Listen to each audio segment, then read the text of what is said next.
शुरू हो गया। चलो चलिए देखो, ठीक है। आज हम लोग 2018 का सेट नंबर 5 करेंगे ना, 2018 का सेट नंबर 5। और सबसे पहले हम लोग करेंगे ऑब्जेक्टिव। तो ऑब्जेक्टिव में जो पहले का का है, पहले का का, इसका एक सवाल बना हुआ है, ठीक है, एक चित्र बना हुआ है। ध्यान से सुनिएगा और आपको करना यहाँ बिल्कुल भी नहीं है, चुपचाप सुनते रहो, जितना भी हो पाएगा उतना हो जाएगा, बाकी आप आराम से घर पे करिएगा फिर, ठीक है। आपके पास एक ऐसा चित्र बना दिया इसने, बहुत अच्छा सवाल है, किरचॉफ के नियम पे सवाल है ये।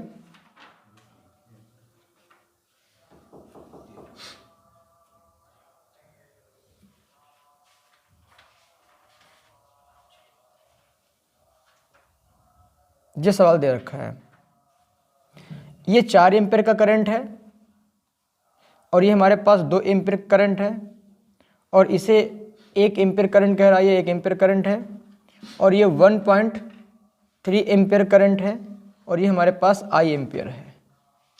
और हमसे कह रहा है कि दिए गए चित्र में किसी परिपथ के भाग में धारा दर्शाई गई है, तो धारा आई का मान ज्ञात कीजिएगा।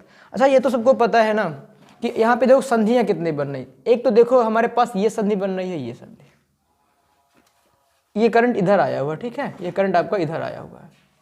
एक हमारे पास करा ये संधि है और आपको पता है ना कि अगर यहाँ संधि ये संधि है तो जो ये 2 करंट आ रहे हैं वो क्या हो जाएगा, ये तीसरा करंट इधर जाना चाहिए। किरचॉफ कहता क्या है, किरचॉफ कहता नहीं, कहता है कि संधि की ओर आने वाली सभी धाराओं का योग क्या होता है, संधि से दूर जाने वाली धाराओं के योग के बराबर। तो अगर हम पर्टिकुलर इसकी बात करें, इस वाले की बात करें, ठीक है ना, तो 4 ये है और 2 ये है, ठीक है ना, 4 2 6, 6 क्या कर रहा है, आ रहा है। अगर किसी जंक्शन पे जितना करंट आता है उतना ही करंट जाता है, सबको पता है, ठीक है ना। तो अगर ये 4 आ रहा है तो यहाँ इसमें कितना जाएगा, 6 जाएगा, 4 2 6 हो जाएगा, ठीक है ना। अब ये जब 6 इधर जाएगा, ये 6 देखो जा रहा है, यहाँ तक कितना पहुँचेगा, 6 पहुँचेगा, ये सबको पता है। और अगर यहाँ तक 6 पहुँच रहा है, यहाँ तक, ठीक है ना, तो 6 आ रहा है और 1 जा रहा है, 6 आ रहा है और 1 क्या हो रहा है, जा रहा है। इसका मतलब क्या है कि इसमें कितना जाएगा, इसमें जाएगा 5, कितना जाएगा 5, भाई 6 आया और 1 चला गया, तो इधर इसमें कितना जाएगा, 5 जाएगा ना। अब यहाँ तक तो 5 आ रहा है, यहाँ तक 5 आया है और हुआ क्या, 5 2 भागों में डिवाइड हो गया, 1 इधर चला गया और 1 इधर चला गया। मतलब जो 5 है वो किसके बेटा बराबर है, 1.3 और प्लस किसके बेटा बराबर है, आई के बराबर है, ये तो है ना। अब क्या हो जाएगा, 5 में 1.3 घटेगा आई, तो कितना बचेगा, ये 5 में 1.3 कितना बचेगा भाई, ये बचेगा 3.7 एम्पियर। अगर जो भी ऑप्शन है यही करेक्ट हो जाएगा, 3.7 एम्पियर करेक्ट आ जाएगा, ठीक है ना, नहीं आएगा क्या। सवाल हो गया, बहुत अच्छा सवाल है ये और आता ही किरचॉफ के नियम पे आता है, ठीक है। हटा दें इसको, हमने कहा लगाना किसी को नहीं, आराम से घर पे देख लेना, वीडियो एक बार और देख लेना और आराम से लगा लीजिएगा, ठीक है। अगली कहानी करा कि जब कोई तरंग किसी माध्यम में प्रवेश करती है तो परिवर्तित नहीं होती। तो सबसे पहले जान लीजिएगा, जो तरंग होती है ना, तरंग में बातें होती हैं 3। कितनी बातें होती हैं भाई, 3 बातें होती हैं। पहली बात जो होती है, ठीक है ना, जो पहली बात है वो होता है वेग और फिर दूसरा होता है माध्यम, है ना, और एक क्या होता है, या माध्यम हटा दो, तरंग दैर्ध्य और तीसरी बात होती आवृत्ति। ये 3-4 बातें होती हैं, ठीक है ना। तो याद रखिएगा कि किसी भी तरंग का, अगर कोई भी तरंग किसी माध्यम में प्रवेश करेगी, एक दूसरे माध्यम में प्रवेश करेगी, दूसरे माध्यम में जाएगी, तो वहां पर बातें 2 चेंज हो जाएंगी। कौन कौन सी, माध्यम में प्रवेश करने के बाद वेग भी क्या बेटा होता है, चेंज हो जाता है और तरंग दैर्ध्य भी क्या होता है, चेंज हो जाता है। लेकिन एक ऐसी राशि होती है जो चेंजेबल नहीं होती है, वो कौन सी होती है, आवृत्ति। ठीक, चाहे किसी माध्यम में जाए, प्रकाश की चाल, जैसे प्रकाश की तरंग दैर्ध्य बदल जाएगी, चाल बदल जाएगा, ठीक है ना, लेकिन आवृत्ति नहीं बदलेगी, ठीक है ना। तो आपके पास ऑप्शन इसका कौन सा आ जाएगा, आवृत्ति, यानी तरंग की आवृत्ति का बदलाव नहीं होता, हमेशा तरंग की आवृत्ति बेटा क्या होती है, कांस्टेंट रहती है, ये याद रखिएगा, ठीक है ना। अगला सवाल कह रहा है कि एक प्रेरण कुंडली का अन्योन्य प्रेरण गुणांक, ठीक है, 1 मिनट इंक डाल लो बस।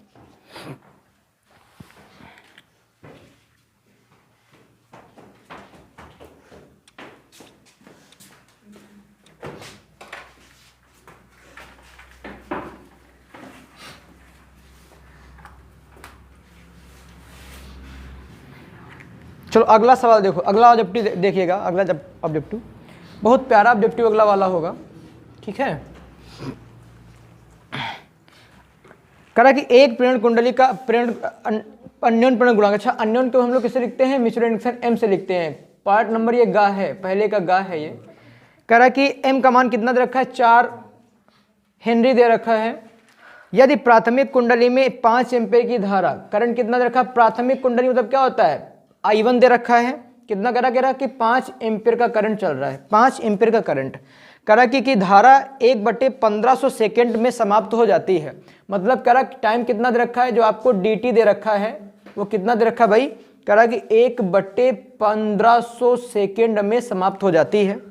तो द्वितीय कुंडली के सिरों के बीच क्या निकालना है, विभवांतर निकालना या विद्युत वाहक बल निकालना है। किसके बीच में निकालना है, द्वितीय कुंडली के बीच में। सभी लोग जानते हैं कि एक हमने फॉर्मूला पढ़ाया था, क्या पढ़ाया था, m बराबर -E2/dI1/dt।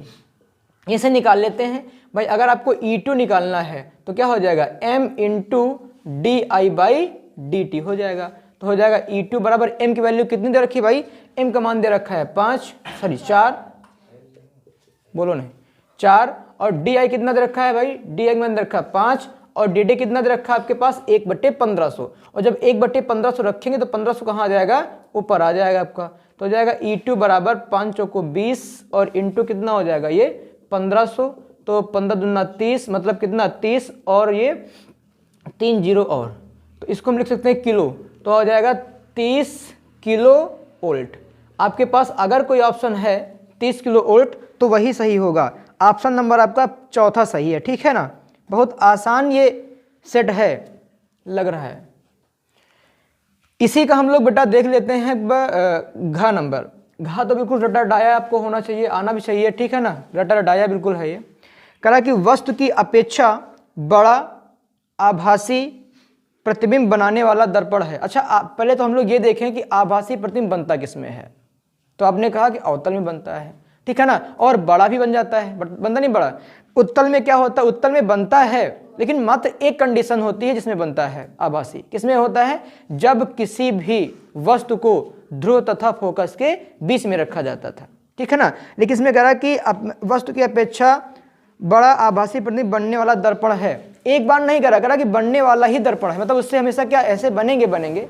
तो बेटा क्या हो जाएगा, कॉन्केव, क्या हो जाएगा, कॉन्केव मिरर हो जाएगा ऑप्शन, ठीक है ना। मतलब अवतल दर्पण आपका आएगा उत्तल, मतलब आंसर कौन सा आ जाएगा, सेकंड। अच्छा समतल दर्पण में कैसा बनता है प्रतिबिंब, बराबर बनता है, जरूरी है बराबर बनता है, और वास्तविक बनता है, ठीक है ना। चलो अच्छा सॉरी आभासी बनता है, वास्तविक नहीं। अगला सवाल देख लो, अगला इसी के बेटा क्या करते हैं, अंगा नंबर देखो। बहुत अच्छा सवाल, बड़ा प्यारा सवाल अंगा नंबर इसका, पहले का अंगा। और हमें लगता है कि ऐसा सवाल तीनों और पीछे चारों सेट में मिला हुआ है, चाहे ऑब्जेक्टिव हो चाहे कुछ भी हो, ठीक है ना। कह रहा कि लैम्डा तरंग दैर्ध्य के फोटॉन की ऊर्जा, बहुत ही आसान है। कह रहा कि लैम्डा तरंग दैर्ध्य, कह रहा है ऐसे हमें फोटॉन की ऊर्जा बतानी है जिसकी तरंग दैर्ध्य लैम्डा हो। तो सभी लोग बेटा जानते क्या होता है, E बराबर H न्यू होता है, नहीं होता क्या। और हम लोग जानते हैं बेटा न्यू बराबर क्या होता है, C/लैम्डा होता है। तो यहाँ से क्या मिल जाएगा, E बराबर HC/लैम्डा, यही क्या हो जाएगा, ऑप्शन हो जाएगा। तो कौन सा ऑप्शन सही हो जाएगा इसका, HC/लैम्डा कोई है, हाँ सेकेंड ऑप्शन हो जाएगा, ठीक है ना, सेकेंड ऑप्शन। अभी हमने बहुत ही जल्दी पढ़ाया है। अगर आप बात करें इसी के 4 नंबर की, 4 नंबर में कह रहा है कि पी टाइप चालक प्राप्त करने के लिए जर्मेनियम में थोड़ा अपद्रव्य मिलाया जाता है, अपद्रव्य की संयोजकता होती है। तो आपको मैंने बताया था अर्धचालक आपके 2 टाइप के होंगे, एक होगा बेटा कौन सा, एन टाइप, एक आपको मैंने क्या बताया था, पी टाइप बताया था। और मैंने कहा था एन टाइप आपको तभी मिलेगा जब क्या करेंगे, 5 संयोजकता वाला कोई पदार्थ मिलाएंगे। और इसमें हमने क्या बताया था, जब कितना मिलेगा बेटा मिलाएंगे, 3 वाला मिलाएंगे, ठीक है ना। तो 3 वाले जब मिलाते हैं तो पी टाइप, और बेटा क्या जब 5 क्या मिलता है, एन टाइप। इसका मतलब आपका ऑप्शन नंबर कौन सा आ जाएगा, थर्ड आ जाएगा, ऐ नहीं आएगा, थर्ड आ जाएगा। चलो अच्छा, अब ऑब्जेक्टिव तो खत्म हुए। ऑब्जेक्टिव जो 6 थे बेहद आसान थे, बहुत ही आसान थे। अब हम लोग करेंगे क्वेश्चन नंबर 2। करा कि 2 का नंबर, इसने कहा है कि एक द्विध्रुव के कारण उसके अक्षीय एवं निरक्षीय स्थितियों पर वैद्युत विभव के सूत्र लिखिए गए। बेहद आसान है, अगर आपको सूत्र पता है तो निकल आएगा। तो जरा बताना, अगर आपसे कहा जाए वैद्युत द्विध्रुव के कारण, वैद्युत द्विध्रुव के कारण, तो आपने कहा था दो टाइप का होता है, एक होगा अक्षीय, एक क्या होगा निरक्षीय। अक्षीय होगा, एक हो जाएगा निरक्षीय। तो आपको यह भी याद होगा कि निरक्षीय में जो पोटेंशियल होता था वो कितना होता था, 0 होता था, नहीं होता था क्या। लेकिन अब अक्षीय की अगर बात हम लोग कर लें, अक्षीय की बात करें तो अक्षीय में क्या होता भाई, अक्षीय में क्या होता था, v बराबर 1/4 pi epsilon not into p upon r square. ये तो था ना, नहीं था क्या, 2p तो था नहीं, ठीक है ना। तो क्या हो जाएगा, p अपान r स्क्वायर। ये हमारे पास उत्तर मिल जाएगा। बस यही आपके पास क्या, पहले का यानी क्या हो जाएगा, ये दूसरे का हो जाएगा। बात समझ आ रही है। अब अगर बेटा हम लोग बात करें दूसरे का खा की, बहुत ही अच्छा सवाल होगा ये, दूसरे के खा की। देखो अच्छा, आप लोग पेंसिलें रख लिया करो, ठीक है ना, क्योंकि हर नोट तो करना नहीं, आप लोगों को पेंसिल रख दिया करो, टिक कर लिया करो पेंसिल से, या अनसॉल्व में जो एक नंबर के सवाल है उसमें जो भी फॉर्मूला लगता है आराम से आप बना सकते हो फार्मूला लगा करके, ठीक है ना, कोई दिक्कत नहीं होगी। बड़ा आसान सेट होते हैं, बहुत मजा आती है सेट करने में। एक 5 हेनरी प्रेरकत्व की कुंडली, भैया आपको कितनी लेनी कुंडली, 5 प्रेरकत्व की, यानी एल का मान कितना दे रखा है, 5 हेनरी दे रखा है, ठीक है, में धारा 2 एम्पीयर प्रति सेकेंड की दर से। सभी को पता है कि जब करंट की रेट दे रखी होती है तो क्या दिया होता है, वो di/dt दे रखा होता है ना, कितना रखा है, di/dt कितना रखा है, 2 एम्पियर पर सेकेंड दे रखा है, की दर से घट रही है। प्रेरित विद्युत वाहक बल का मान ज्ञात करो। बहुत ही बेहद आसान है बेटा, क्या करा, ई का मान ज्ञात करो। तो अगर आपको फॉर्मूला पता, हमने क्या होता था, एल बराबर माइनस ई और di/dt। ई हमें निकालना, क्या हो जाएगा, L into di/dt equal to E. L की वैल्यू कितनी दे रखी है, 5, और di/dt कितना दे रखा है, 2 बराबर ई। तो कितना बटा आ जाएगा, ये 10 वोल्ट। उत्तर कितना आएगा, 10 वोल्ट आपका उत्तर मिल जाएगा। नहीं मिलेगा क्या, दो क्या दिखा रहा है उत्तर में, तो यार माइनस कट जाएगा ना, इसी चक्कर में क्यों रहे, तो माइनस पर सेकंड ना रहा करो ना, हमने यहाँ हटा दिया माइनस का मान, हटा दिया माइनस का मान। तुम सिर्फ आपको उल्ट क्या लाना है, उल्टिस आपको लाना है, लास्ट में 10 ले आइएगा, घटेगा तो इसको हटा दीजिए, कहीं पर भी हो आप हटा दीजिए उसको, काम खत्म, माइनस हटा दिया करो, उसके चक्कर मत रहो यार, माइनस प्लस के चक्कर में बिल्कुल मत रहिएगा, ठीक। कोई सवाल काटेगा नहीं आपका, कोई नहीं काट सकता सवाल। हाँ, दूसरे का गा, दूसरे का गा जो है ना वो बेहद इंपॉर्टेंट सवाल है, ठीक, और जो इसका रीजन है ना वो बड़ा इंपॉर्टेंट है, ठीक, अभी बताऊंगा मैं। करा सेल के आंतरिक प्रतिरोध से आप क्या समझते हैं, मतलब आपको क्या पूछ रहा है कि आपका जो इंटरनल रेजिस्टेंस है वो क्या होता है, स्मॉल आर का मान क्या होता है। सबको पता है ना क्या होता है कि सेल के अंदर, हाँ मतलब सेल के अंदर धारा के मार्ग में रुकावट उत्पन्न करने वाला कारक क्या कहलाता है, सेल का आंतरिक प्रतिरोध कहलाता है, ठीक। लेकिन ये सेल के अंदर सिर्फ करता है, बाहर नहीं। अगर बाहर आ गया तो क्या कहलाएगा, वो बाह्य प्रतिरोध कहलाएगा। तो सेल के अंदर धारा के मार्ग में रुकावट उत्पन्न करने वाला कारक क्या कहलाता है, सेल का आंतरिक प्रतिरोध कहलाता है। अब कहानी इसने ये कहा कि किन परिस्थितियों में किसी सेल का विद्युत वाहक बल तथा टर्मिनल विभवांतर समान होगा। इसने कहा कि ये बताओ कि E और V बराबर कब होगा, E और V बराबर कब होगा। तो जरा सोच लेते हैं, देखो अच्छा जरा, आपके पास एक फॉर्मूला हुआ करता था, क्या हुआ करता था भाई, V बराबर E माइनस IR था ना।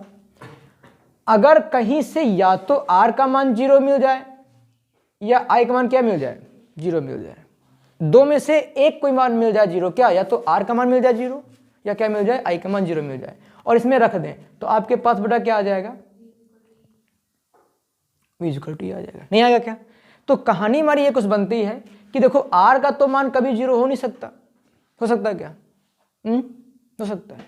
I का मान 0 हो सकता है। अच्छा, ये I होता क्या है, I होता है सेल द्वारा ली गई कि दी गई, दी गई धारा। अगर सेल कोई धारा हमें ना दे, जिस समय सेल हमें कोई धारा नहीं देगा ठीक है ना, उस समय जो E होगा वो किसके बराबर हो जाएगा, V के बराबर हो जाएगा। ठीक है, यानी सेल से हम धारा ना ही लें और ना ही बेटा क्या सेल से धारा दें। ठीक है ना, तो इस कंडीशन में जो विद्युत वाहक बल होगा और जो उनके बीच क्या होगा, पोटेंशियल होगा, दोनों आपस में कैसे हो जाएंगे, बराबर होंगे। ये बात आप कहीं नोट कर लेना, ठीक है ना, या आप अपना बाद में देख करके नोट कर लेना।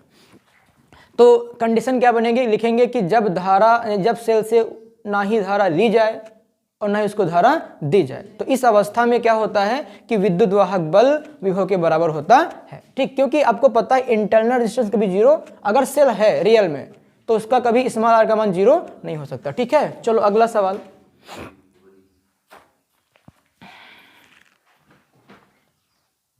अच्छा हाँ, 2 का खा यानी 2 का गा जो आपका ये है घा, ठीक है, वो क्या कर रहा है कि ध्रुवित प्रकाश, हालांकि आपके कोर्स में है नहीं अब ये, ठीक है ना, लेकिन आप देख लें क्या होता है, एक एक नंबर देख लो। ध्रुवित प्रकाश, तो सबसे पहले आप ये जानिएगा कि जो सूर्य का प्रकाश होता है, सूर्य का प्रकाश, जैसे मान लेते बेटा हमारे पास क्या, ये सूर्य का प्रकाश है, ये सूर्य भगवान है, और यहां से जो प्रकाश आता है वो क्या होता है, प्रकाश के कण क्या करते हैं, सभी दिशाओं में कंपन करते हैं। क्या करते हैं भैया, सभी दिशाओं में कंपन करते हैं, मतलब सभी दिशा में जाते हैं। ठीक है ना, और जब सभी दिशाओं में कंपन करते हैं तो ऐसे प्रकाश को हम लोग बोलते हैं, क्या बोलते हैं, अध्रुवित। क्या भैया करते हैं, अध्रुवित प्रकाश कहते हैं। अगर जो यहाँ के जो कण यानी प्रकाश के कण जो कंपन कर रहे हैं, अगर सभी दिशाओं में कंपन न करके एक ऐसा हम कोई युक्ति बना लें जो बेटा क्या करें, एक ही दिशा में कंपन करें, क्या करें, एक ही दिशा में कंपन करें, तो इस प्रकार के प्रकाश को हम लोग क्या कहते हैं, ध्रुवित प्रकाश कहते हैं। यानी जब प्रकाश के कण सभी दिशाओं में कंपन ना करके सिर्फ एक दिशा में कंपन करते हैं तो ऐसे प्रकाश को हम लोग क्या बोलते हैं, ध्रुवित प्रकाश कहते हैं। ठीक है ना, अब और अध्रुवित प्रकाश से ध्रुवित प्रकाश प्राप्त करने की घटना को ध्रुवण कहते हैं। क्या कहते हैं, अध्रुवित प्रकाश से ध्रुवित प्रकाश प्राप्त करने की घटना को क्या कहते हैं, ध्रुवण कहते हैं। तो जब प्रकाश के कण सभी दिशाओं में कंपन न करके एक दिशा में कंपन करते हैं तो इस प्रकार के प्रकाश को हम लोग क्या बोलते हैं, ध्रुवित प्रकाश कहते हैं। ठीक है ना, बाकी आपके कोर्स में है नहीं, हम लोग 2-3 प्रकार से करते हैं। एक बेटा होता है पोलेराइड, क्या होता है, क्या होता है, पोलेराइड होता है, ठीक है ना, टूरमैलिन होता है, इनसे हम लोग क्या करते हैं, प्रकाश को ध्रुवित कराते थे। अगली कहानी आपकी आती है, प्रकाश वैद्युत प्रभाव के संबंध में निरोधी विभव की परिभाषा दीजिएगा। बताया था मैंने निरोधी विभव के बारे में, क्या होता है, हाँ, एनोड तथा कैथोड के बीच दिया गया वह विभव है ना, एनोड के द्वारा, ठीक, या कैथोड के द्वारा दिया गया वह विभव जो उसके बीच बहने वाली धारा को क्या करता है, शून्य कर देता है। क्या कह देता है, इसे सत्तब्ध विभव कहते हैं या निरोधी विभव कहते हैं। ठीक है, एनोड से कैथोड की तरफ चलने वाला वह विभव, ठीक है, जो क्या करता है, जो प्रकाश धारा को क्या कर देता है, शून्य कर देता है। ठीक है ना, उसे हम लोग क्या बोलते हैं, निरोधी विभव कहते हैं। इसे किससे बेटा लिखते हैं, V0 से, V0 से लिखते हैं। ठीक है ना, बड़ा अच्छा ये था। अब हाँ, इसी का चा देख लीजिएगा, चा नंबर सवाल ठीक ठाक सवाल है, ठीक है, एक ही नंबर का ये भी होगा, हाँ बिल्कुल सही है। कह रहा है कि 2 का चा नाभिको, हमारे पास 2 नाभिक दे रखा है, नाभिको बेटा एक नाभिक कितना क्या दे रखा है, कह रहा है कि 13Al27, ठीक है, और हमारे पास जो दूसरा नाभिक है वो कितना दे रखा है भाई, कह रहा है कि 52Te125, कह रहा है कि इनकी त्रिज्याओं का अनुपात ज्ञात करो।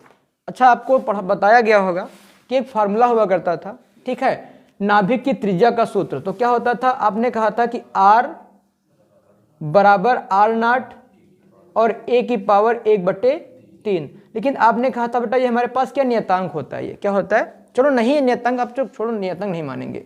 अगर हम इस वाले नाभिक को बेटा हम मान लिया क्या, R1 मान लें इसकी त्रिज्या, इसकी त्रिज्या हम बेटा क्या मान लें, R2 मान लें, तो इसके लिए जो A का मान कितना हमारे पास है, इसके लिए A का मान कितना है, 27 है, और इसके लिए A का मान कितना हमारे पास है, 125 है ही नहीं। मैंने कहा था ना कि कोई भी नाभिक जो लिखा होता है वो किस में लिखा होता है, Z ZXA के फॉर्म में लिखा होता है। किसमें लिखा होता है? ZXA के फॉर्म में लिखा होता है, ठीक। और हमारे पास एक बेसिक सूत्र ये होता है, अगर हम एल्यूमिनियम नाभिक के लिए लिखें तो क्या हो जाएगा? R1, ठीक है, बराबर कितना आ जाएगा? R0 और A1, इसको 1 मानो, इसको क्या बेटा क्या मान लो? 2 मान लो, तो हो जाएगा A1 की घात 1/3 और R2 कितना आ जाएगा? R2 बराबर कितना आ जाएगा? R0 और A2 की पावर 1/3। दोनों को हम लोग क्या भैया कहते हैं कि डिवाइड कर देंगे, ठीक। अनुपात पूछ रहा ना, तो ये इससे क्या हो जाएगा? कैंसिल हो जाएगा, तो क्या बचेगा? R1/R2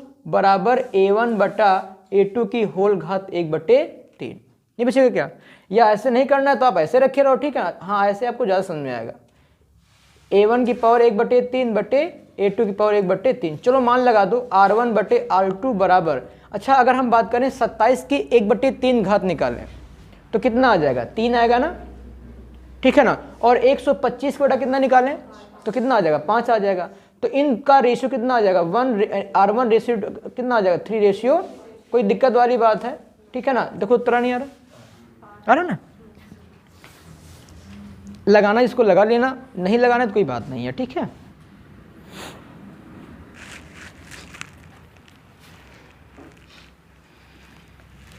चलो आपने 1 नंबर 2 नंबर कर लिए, लगभग आपने कितने कंप्लीट कर लिए हैं? 12 नंबर आपके कंप्लीट हो चुके हैं, ठीक है।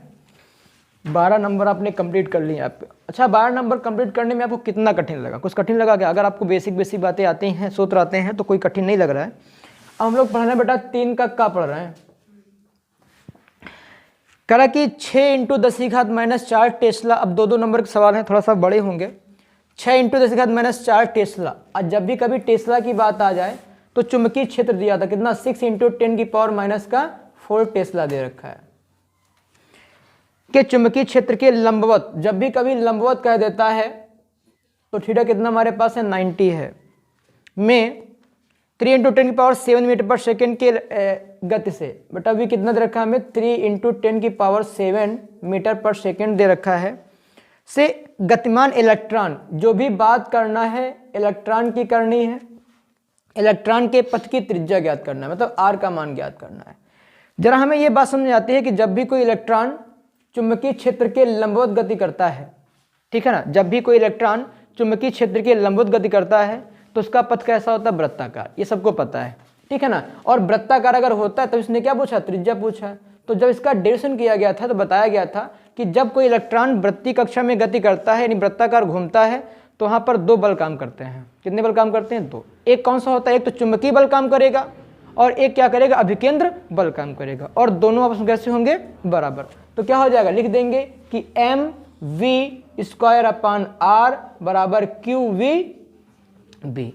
यहाँ से v से भी क्या हो जाएगा? कैंसिल हो जाएगा, तो यहाँ से कितना आ जाएगा? mv/qb बराबर r। अच्छा, m है किसका? तो आपने कहा था इलेक्ट्रॉन की हम बात कर रहे हैं ना, तो यहाँ पे क्या रखेंगे? m का मान इलेक्ट्रॉन का रखेंगे, तो कितना आ जाएगा? यहाँ से हो जाएगा r बराबर इलेक्ट्रॉन का मास कितना? 9.1 × 10⁻⁻ कितना हो जाएगा? 31 इंटू, ठीक है। और v कितना दे रखा भैया आपको? 3 × 10⁻7 अपान q का मान कितना? q हमें नहीं पता, लेकिन हमें पता कि एक इलेक्ट्रॉन घूम रहा है। क्या घूम रहा है? इलेक्ट्रॉन। और इलेक्ट्रॉन पर चार्ज कितना होता है भाई? 1.6 × 10⁻⁻19 इंटू, और b कितना हमको दे रखा भाई? 6 × 10⁻। अब आप इसको बड़े प्यार से हल कर सकते हैं। हल करेंगे, टाइम आपका जाएगा, ठीक है ना। और जितना भी आएगा बेटा किसमें आ जाएगा? मीटर में आ जाएगा। अगर ज़्यादा घाते आ जाएंगे तो किसमें कर देना? एंगस्ट्रॉम में कर देना, ठीक है ना। चलो लगा लो सवाल, ये लगाना हो तो, नहीं तो कोई बात नहीं है।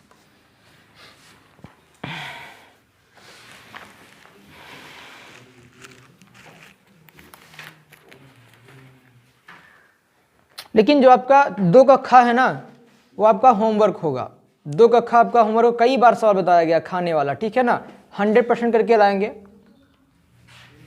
हाँ 3 कक्षा, सॉरी 3 कक्षा जो है घर से करके लाएंगे, हमें दिखाएंगे। लिख लो, ये होमवर्क आपके लिए है। विभाजन में बता चुका ना, कुमार मित्तल का सवाल नंबर 4 या 5 होगा। कुमार मित्तल किताब का सवाल नंबर 4 या 5 होगा, ठीक है ना। मैं बता चुका हूँ, यहाँ पर भी सब जगह बता चुका हूँ। होमवर्क है, देखते हैं कितने लोग करके लाते हैं। एक आधा होमवर्क तो आपके लिए होना चाहिए ना। हाँ जी, इसके बाद हम लोग बात कर लेते हैं 3 का ग नंबर सवाल। 3 का ग देखो जरा क्या कह रहा है। कह रहा किसी नाभिक की द्रव्यमान क्षति, बहुत जल्दी पढ़ाया गया द्रव्यमान क्षति, ठीक है, तथा बंधन ऊर्जा की परिभाषा दीजिएगा। बताओ जरा क्या होता है द्रव्यमान क्षति, क्या होती है। मैंने बताया था कि किसी भी परमाणु या किसी भी परमाणु के नाभिक में, ठीक है ना, क्या होते हैं 2 प्रकार के द्रव्यमान होते हैं। एक क्या होता है, एक होता है वास्तविक द्रव्यमान होता है, क्या होता है न्यूक्लियानों का द्रव्यमान होता है। तो किसी नाभिक के न्यूक्लियानों के कारण द्रव्यमान तथा वास्तविक द्रव्यमान के अंतर को हम लोग क्या बोलते हैं, द्रव्यमान क्षति कहते हैं। या ऐसे लिख देंगे, किसी भी नाभिक में 2 प्रकार का द्रव्यमान पाया जाता है, ठीक है ना, एक वास्तविक द्रव्यमान, एक बेटा क्या होता है न्यूक्लियानों का द्रव्यमान, और इनके बीच में कुछ ना कुछ अंतर होता है, और इसी अंतर को हम लोग क्या बोलते हैं, द्रव्यमान क्षति कह देते हैं, ठीक है। अच्छा, बंधन ऊर्जा क्या होती है, मतलब इलेक्ट्रॉनों को नाभिक से अलग करने में जो ऊर्जा दी जाती है या जो ऊर्जा प्राप्त होती है, यानी प्राप्त बेटा क्या, जो ऊर्जा दी जाती है उस ऊर्जा बेटा हम लोग क्या बोलते हैं, नाभिक की बंधन ऊर्जा कह देते हैं। नहीं बात समझ आ रही है, ठीक है ना। लिखी बाकी सब परिभाषाएं लिखी हुई है, कोई दिक्कत वाली बात नहीं है, आपको 100% मिल जाएगा। और सवाल करा, देखो ये सवाल पीछे भी था और यहाँ पर भी है, लेकिन लगाना बहुत जरूरी है। करा कि 1s2 का बेटा कितनी दे रखी ऊर्जा, करा कि 2.2 मेगा इलेक्ट्रॉन वोल्ट दे रखा है, ठीक। और वहाँ पर भी सवाल ये गलत था और यहाँ पर भी सवाल ये गलत है। करा और हीलियम, करा बेटा कितना, करा 2He4 की वैल्यू कितनी बच्चा दे रखी है, 2.8, है ना, मेगा इलेक्ट्रॉन वोल्ट। 2.8 होना चाहिए, ज़्यादा नहीं होना चाहिए, ठीक है ना। क्यों ज़्यादा नहीं होना चाहिए भैया, क्योंकि ये बिल्कुल बेटा क्या, बिल्कुल पास पास है ना। ये कौन सा पहला है बेटा, हमारे पास क्या ये दूसरा है कि नहीं, दूसरा। और अगर 2.2 से कितना 28 हो जाएगा तो जो आपने उस दिन ग्राफ पढ़ा था ना, ग्राफ वो क्या हो जाएगा, गलत हो जाएगा ना। ग्राफ की ऑलरेडी देखो, जो 1s2 था वो किसके बेटा पास था, लगभग वही से पास था नहीं था।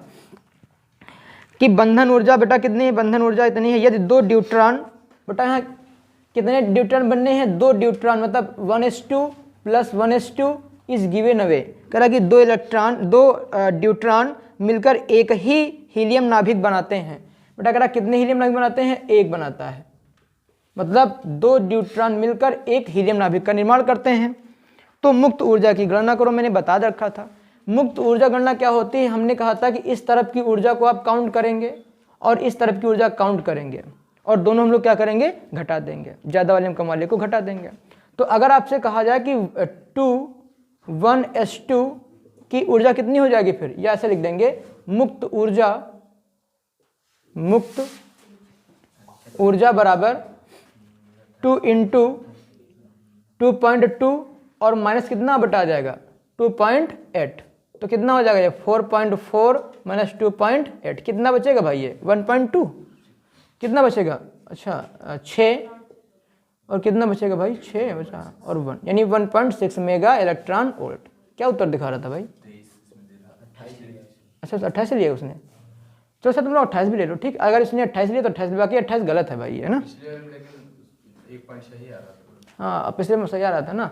ये जानते हो क्या, ये एक्चुअली अगर 28 से आप लगाओगे तो कोई दिक्कत नहीं, 28 लगा लो यार, तो माइनस में जाएगी। नहीं तो हमने क्या करना क्या होता है, करना ये होता है जो मुक्त ऊर्जा होती है ना बेटा, क्या होती है, ज़्यादा वाले में कम वाले को घटाना पड़ता है, बस ठीक। क्या करना होता है, ज़्यादा वाले कम वाले में, ज़्यादा कम वाले में घटाना पड़ता है, ठीक है ना। तो 28 में क्या करेंगे, ये घटा देंगे, कितना आएगा फिर ये 23.6 आ जाएगा ना, तो 23.6 आ जाएगा, ठीक है ना, इतना आ जाएगा और कुछ नहीं। लेकिन ये सवाल गलत है, ठीक है ना, सवाल गलत, बिल्कुल सवाल गलत है, ये ऐसा नहीं सवाल होना चाहिए। इतना ज़्यादा एनर्जी नहीं होती किसी हीलियम का, थोड़ी एनर्जी होती है।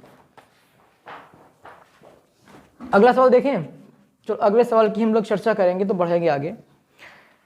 अगले सवाल ने मुझसे कुछ ऐसा कहा है कि चुंबकत्व के परमाणु, ये है ही नहीं, अच्छा प्रकाश वैद्युत प्रभाव से क्या समझते, सबको पता है ना, प्रकाश वैद्युत प्रभाव से क्या होता है, जब कोई क्या उचित आवृत्ति का प्रकाश, बोलो नहीं, ठीक, जब कोई उचित आवृत्ति का प्रकाश किसी धातु के पृष्ठ से टकराता है तो उससे क्या होता है, तो उससे इलेक्ट्रॉनों का उत्सर्जन होता है। इसी घटना को हम लोग क्या बोलते हैं, प्रकाश वैद्युत उत्सर्जन कहते हैं। अब इसने कहा है कि आइंस्टीन का समीकरण प्राप्त करना है, मतलब आइंस्टीन क्या होता है, क्या है, ई या 1/2 एम वी मैक्स स्क्वायर बराबर क्या होता है, एच और न्यू माइनस न्यू नॉट होता है। किसका होता है, आइंस्टीन का प्रकाश समीकरण होता है। चलो तो कर लेते हैं।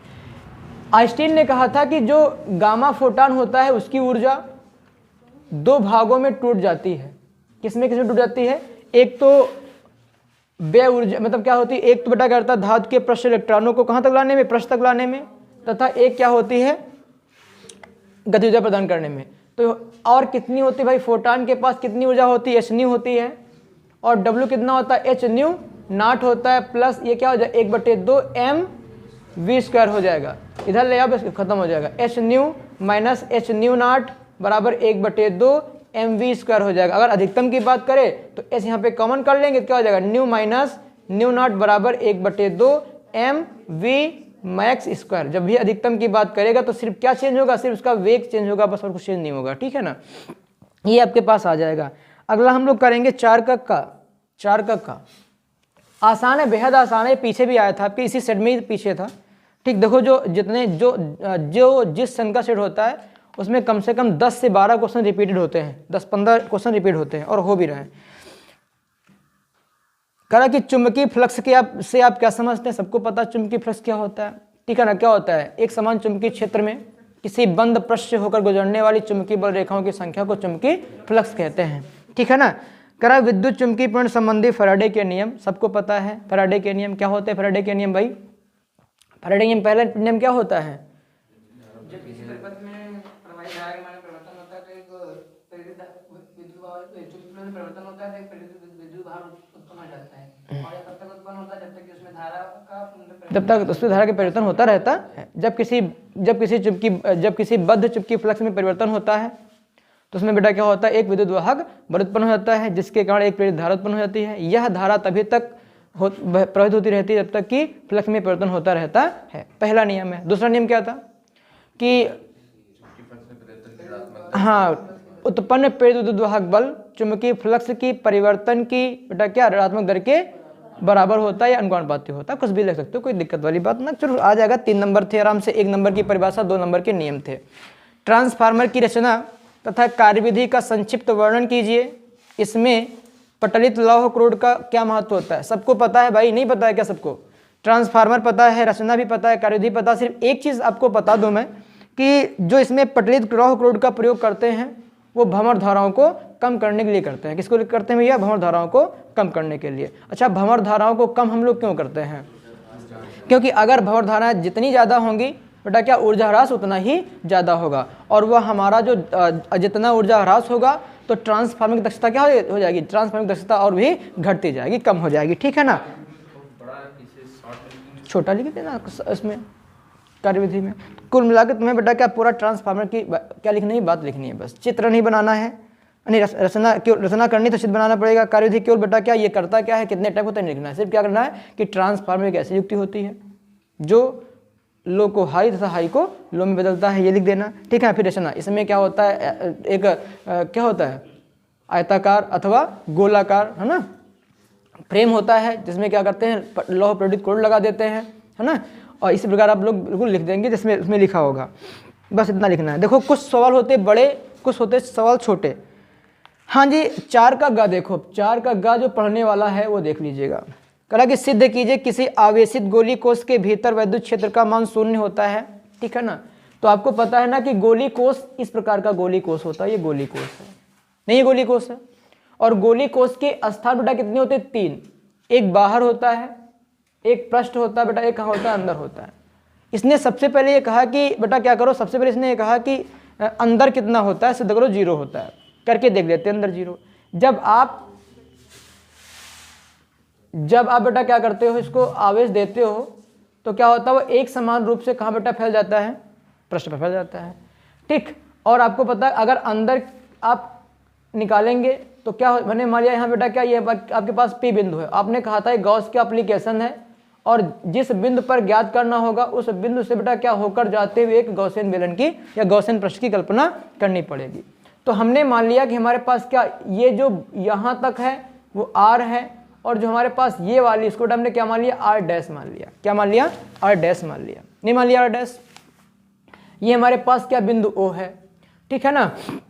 और आपको पता है कि यहाँ पर क्या हो जाएगा, एक छोटे छोटे खंडों से मिलकर बना होगा, जिसका बेटा क्या एरिया बेटा कहाँ जाएगा, बाहर हो जाएगा। और इंटेंसिटी भी क्या हो जाएगी, बाहर मान सकते हो, लेकिन इंटेंसिटी बाहर नहीं होगी, इंटेंसिटी वहाँ पर होगी ही नहीं, होगी क्या। अच्छा, गोली कोष के अंदर होता क्या, इंटेंसिटी होती है कि विभव होता है, विभव होता है लेकिन इंटेंसिटी नहीं होती, ठीक है। देखो अच्छा लिख देंगे, लिखेंगे कि गोली कोष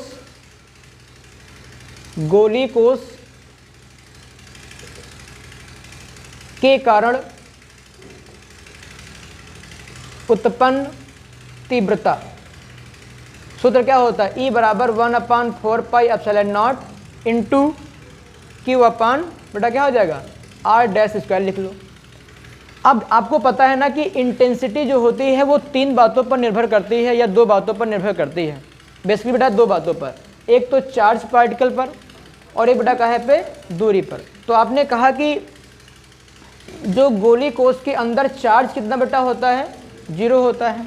चार्ज कितना होता है, 0 होता है। और अगर गोली कोष के अंदर चार्ज 0 होता है, क्यों, क्योंकि पृष्ठ पर तो रहता है, ठीक है ना। अगर चार्ज होता है 0 तो निश्चित तौर पे है बेटा क्या आ जाएगा, ई का मान कितना आ जाएगा, 0 हो जाएगा। और लिख देंगे क्योंकि गोली कोष के अंदर आवेश का मान 0 होता है, अतः बेटा क्या वैद्युत क्षेत्र की तीव्रता भी कैसी होगी, 0 होगी। इस प्रकार बेटा क्या होता है, सिद्ध होता है। इतना ही क्यों लिखना, ज़्यादा नहीं लिखना, ज़्यादा ध्यान नहीं लिखना है।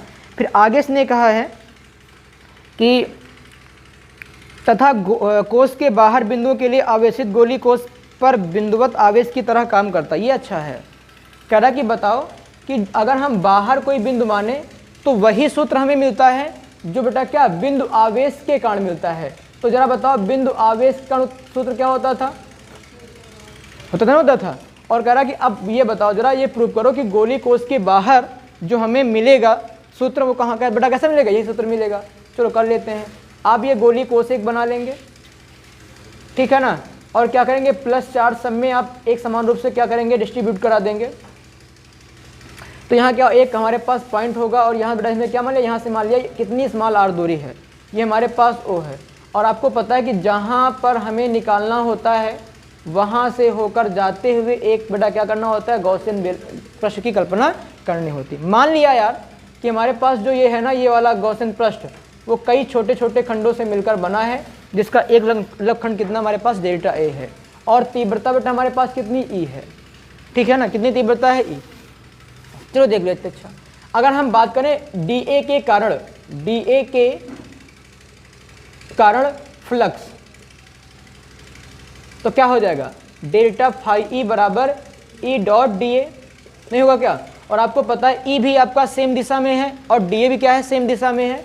तो जरा बताओ कितना आ जाएगा, डेल्टा फाई ई बराबर कितना बेटा हो जाएगा, E D A cos theta होगा, कॉस 0 हो जाएगा, है ना। अब जरा बेटा हम अगर पूरे की बात कर लें तो क्या हो जाएगा, इंटीग्रेशन हो जाएगा, तो हो जाएगा फाई ई बराबर ई इंटू ए, होगा नहीं हो जाएगा जब करेंगे इंटीग्रेशन तो।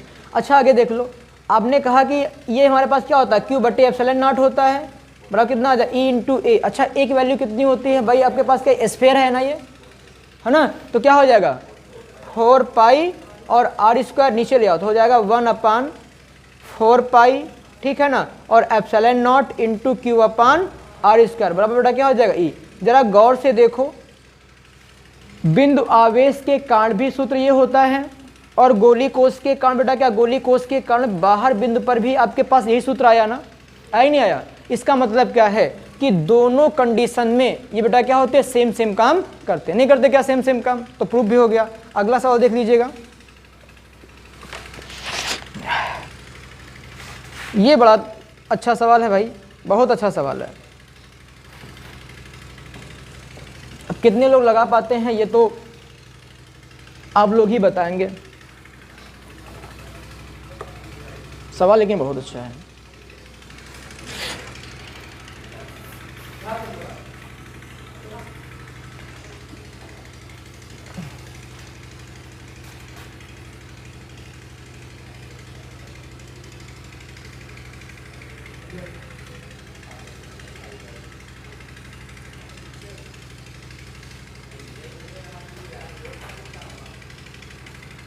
ये हमारे पास A, ये हमारे पास B, और करा कि ये हमारे बेटा क्या, ये हमारे पास 1 ओम का है, ठीक है ना। और ये जो आपके पास सेल बेटा कितना है, 15 वोल्ट का है, और ये हमारे पास कितना 5 मिली हेनरी का है। चलो वेरी गुड। तो कह रहा है कि दिए गए चित्र दिखाया गया जाल चक्र एक पूर्ण परिपथ भाग है यदि धारा I, बेटा I कितना हमको दे रखा है, 5 एम्पियर दे रखा है, ठीक है ना। और परिवर्तन की दर मतलब di/dt कितना दे रखा है भाई, 1 एम्पियर पर सेकंड दे रखा है कि दर से है तो घट रहा है। तो करा कि VB माइनस VA का मान ज्ञात करो। VB माइनस VA का मान लगाया था किसी ने? हाँ हाँ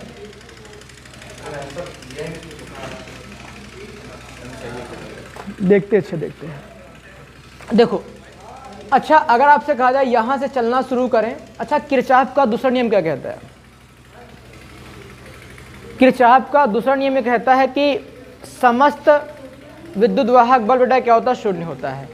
मैंने बताया जब पढ़ा तो मैंने क्या कहा था, 3 मैंने दिखाए थे। एक दिखाया था सिग्मा IR बराबर सिग्मा E लिखाया था, एक सिग्मा E बेटा क्या बराबर 0 लिखा था, एक क्या लिखा था सिग्मा B बराबर क्या लिखाया था, 0 लिखाया था।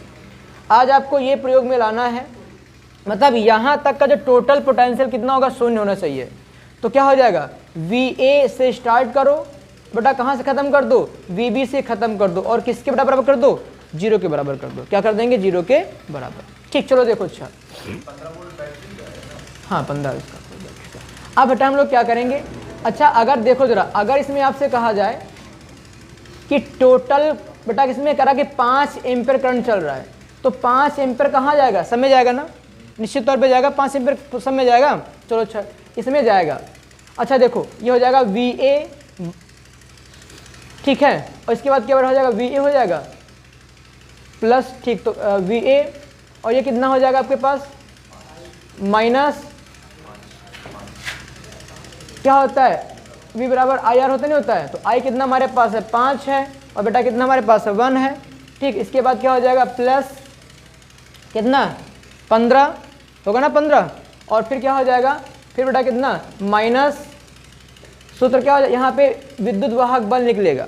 क्या निकलेगा, विद्युत वाहक बल निकलेगा। वो कैसे निकलेगा, LDI/dt से, है ही नहीं, तो यहाँ पे एक ही दिशा में चल रहा ना, ये VA हो गया, ठीक है, दिशा चल रहा ना सेम में, तो माइनस लगा देंगे। किस इसमें प्लस, क्योंकि इसमें क्या है, क्योंकि सेम चल रहा ना, ठीक है ना, ये क्या है, ये प्लस का दिया होगा ना, प्लस का दिया होगा, प्लस लगा दो, है ना। अभी बताओ और समझा रहे हैं, 1 मिनट देखो और समझा रहे हैं। ठीक, माइनस कितना आ जाएगा, इसका देखो कितना आ जाएगा, ये 5 हमारे पास दिया हुआ है, तो L का मान कितना है 5 है ना, 5, और इंटू कितना 10 की घात माइनस का 3, अब इंटू बेटा कितना, और कितना हो जाएगा, और कितना 1 एम्पीयर पर सेकेंड। ठीक है, तो क्या हो जाएगा 1 हो जाएगा, होगा ना, ये 1 नहीं हो जाएगा 1 तो अच्छा मिली है कि मेगा है, ये बताओ जरा, मिली है ना ये, हाँ मिली होना चाहिए, है तो मिली ही यार इसका। और परिवर्तन की दर कितनी है, DI 1 दे रखा, 1 एम्पीयर पर सेकेंड की दर से। चलो ठीक, सवाल ये गलत है यार,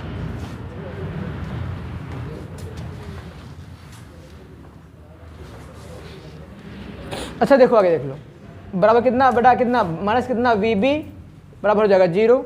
ठीक, तो ये कितना बचेगा, ये हो जाएगा, इसको भी आप करो फिर माइनस, ठीक है ना, और ये माइनस, और इसका ये किसका हो जाएगा, ये भी हो जाएगा माइनस का अंदर। क्यों माइनस के अंदर हो जाएगा, यहाँ पे क्या होता है माइनस का होता नहीं होता, माइनस LDI/dt होता है, तो ये वाला माइनस और यह क्या हो जाएगा प्लस हो जाएगा, फिर तो हो जाएगा VA माइनस 5 माइनस 15 और प्लस 5 इंटू 10 की घात माइनस का 3 माइनस का VB बराबर 0। ये 3 डिस्टर्ब कर रहा है, 10 की घात 3 डिस्टर्ब कर रहा है, 10 की घात 3 नहीं होना चाहिए था, ठीक है ना। तो ये हो जाएगा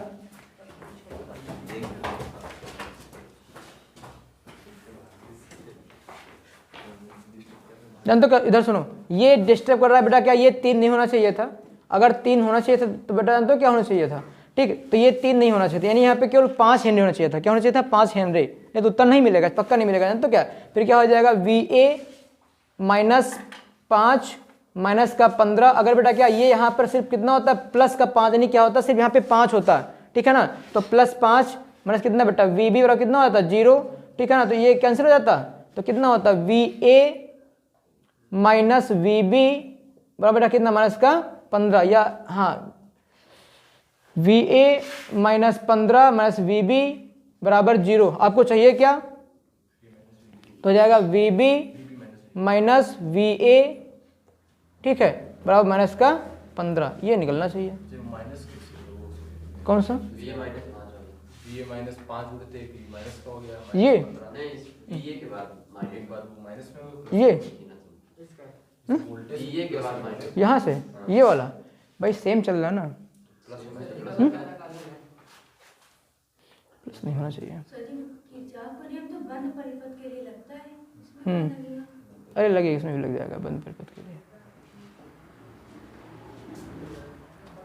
चलो अच्छा, इसको जो है आप बाकी इतना लगा लीजिएगा, बाकी इसको हम कल से आगे देखेंगे, ठीक है ना। इसे आगे कल देखेंगे, इसे कल देखा जाएगा, ठीक है, ऐसा लगा लीजिएगा, पकड़ो।